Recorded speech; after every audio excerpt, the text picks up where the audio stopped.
All right, MIS 102 students, almost there. Week 6, Chapter 10, Information Systems Security.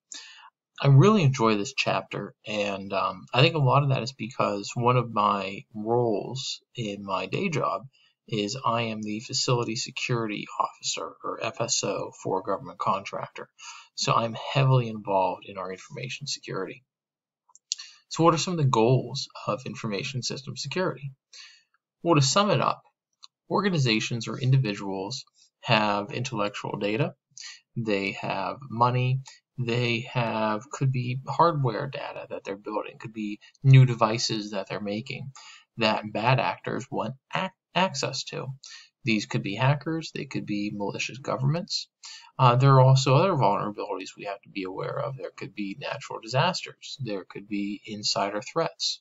So what kind of safeguards do we put in place to keep our data and our assets secure?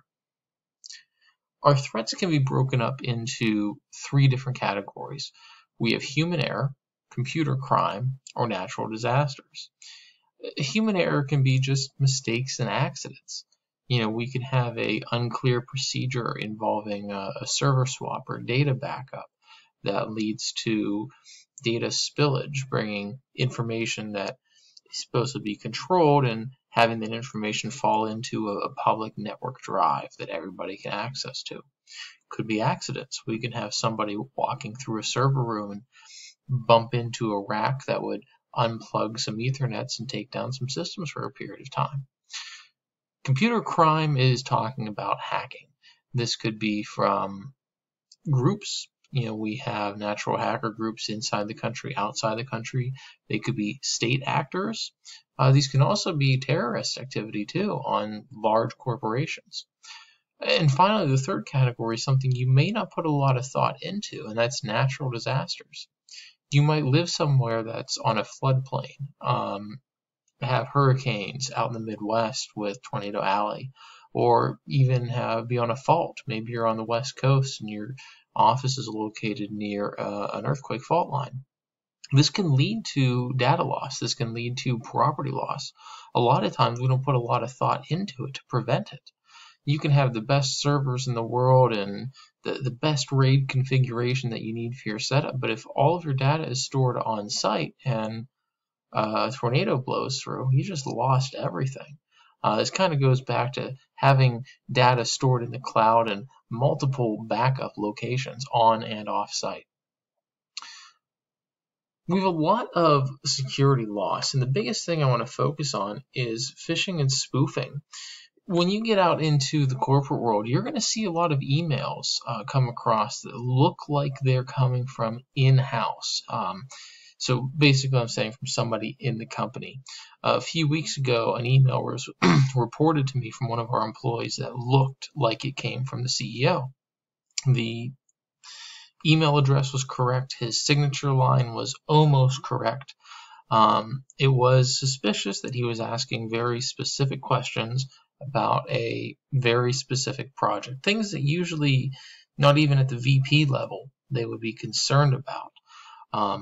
So that was suspicious, but also the formatting of the email was incorrect. We have very specific formatting guidelines at my company.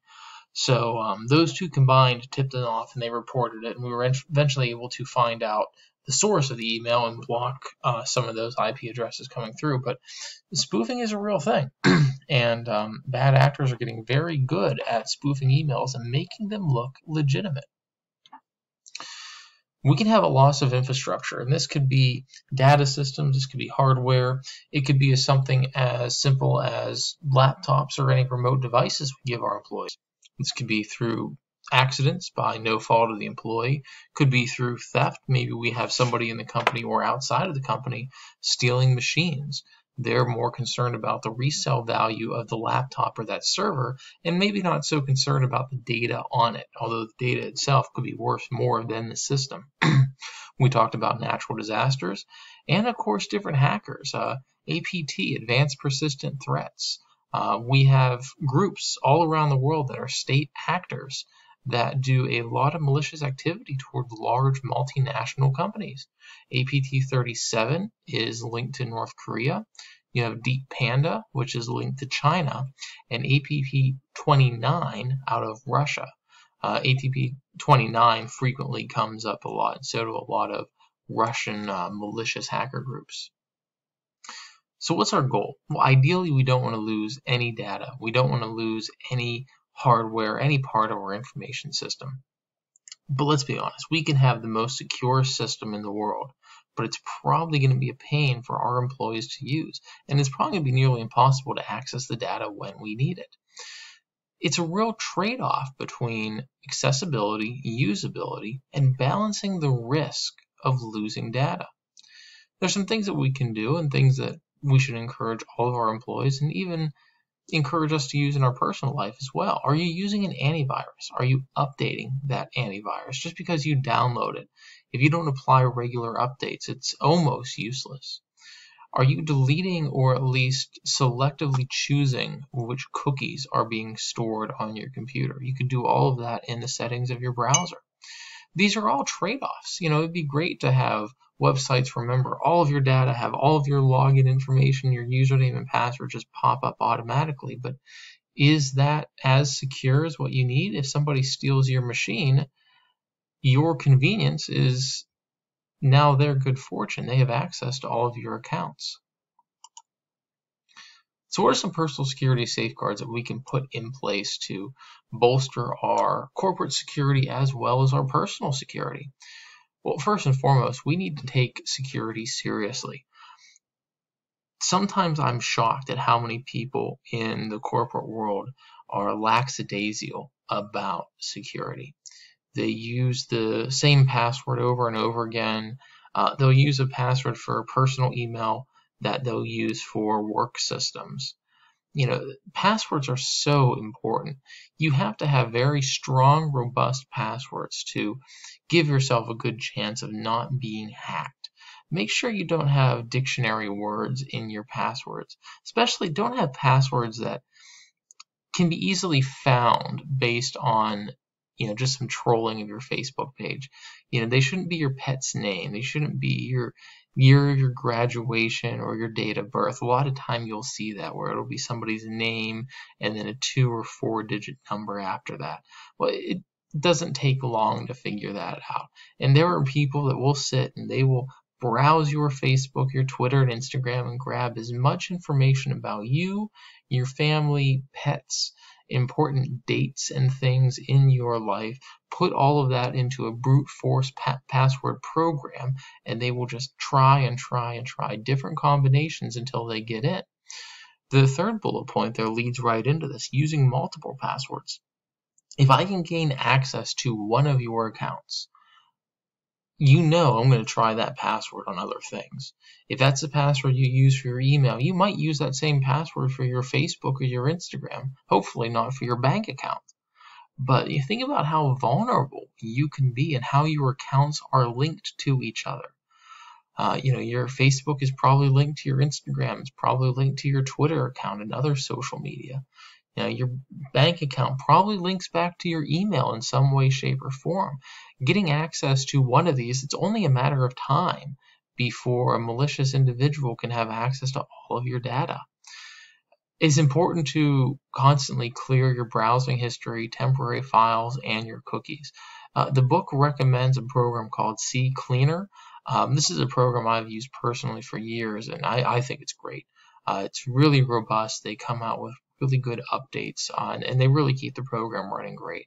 It's something that you can do to really clean your system and give yourself a better chance of not leaving a trail of cookie crumbs, if you will, for somebody to follow after you. And we talked about before, regularly update your antivirus software. You should have an antivirus on your system in some way, shape, or form. Antivirus, anti-malware, maybe even running a firewall or a VPN. Programs like this can go a long way to keep your data safe and secure. The book talks about Black Hat. Black Hat is an annual hacker conference. You may not have heard of it before, but it's incredibly important in the cybersecurity world.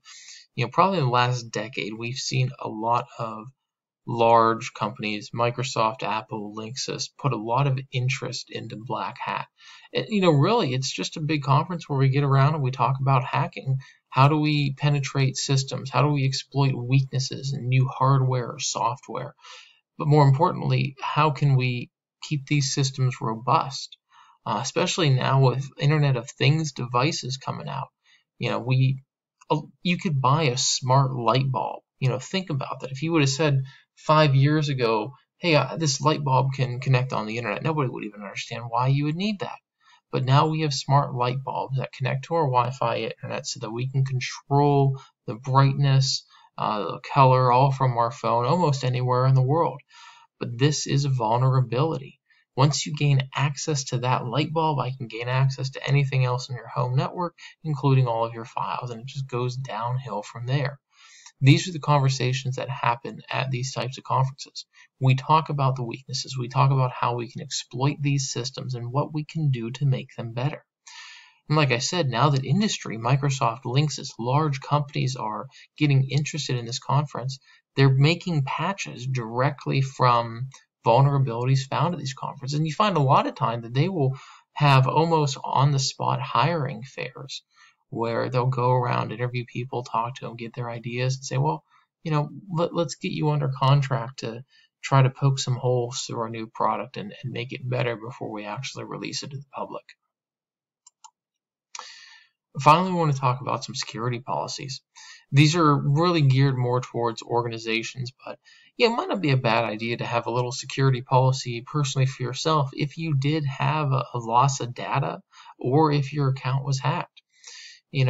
Where do you want to store your sensitive data? Do you store anything digitally that could be a PII, personally identifiable information, your social security card, your date of birth, maybe your driver's license number? Having these available at your fingertips in your smartphone is convenient, but where are you storing it and how are you storing this data? How is it being processed? What systems have access to it? How are you sharing this with other individuals?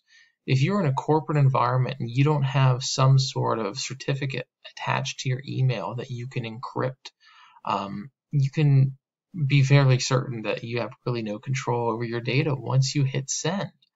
And even outside of the corporate world, there are apps and programs you can use to encrypt your data and encrypt your conversations to give yourself a secure channel between you and your friends or you and colleagues. I really encourage you to look into some of these programs that can encrypt and secure your communication. You might have to send potentially sensitive information to somebody, and you want to do that in the safest way possible. We all have to manage risk, and we have to make sure that through our day-to-day lives, whether it is in the corporate world or in our private life, anything we do is as safe as it can be without being too much of an inconvenience. How do we mitigate this risk? I'm going to close on this. Cybersecurity is incredibly important. Keeping your personal data secure is incredibly important. And I don't want this chapter to scare you because, we are talking about hackers. We're talking about malicious individuals that are trying to steal your data, or, terrorist organizations that want to get into your organization's server room. But, don't be scared by this. As long as we use some common sense and we plan and we take security seriously, you can be relatively secure that your data, your corporate infrastructure will be safe. All right, so that wraps up the PowerPoint for this chapter.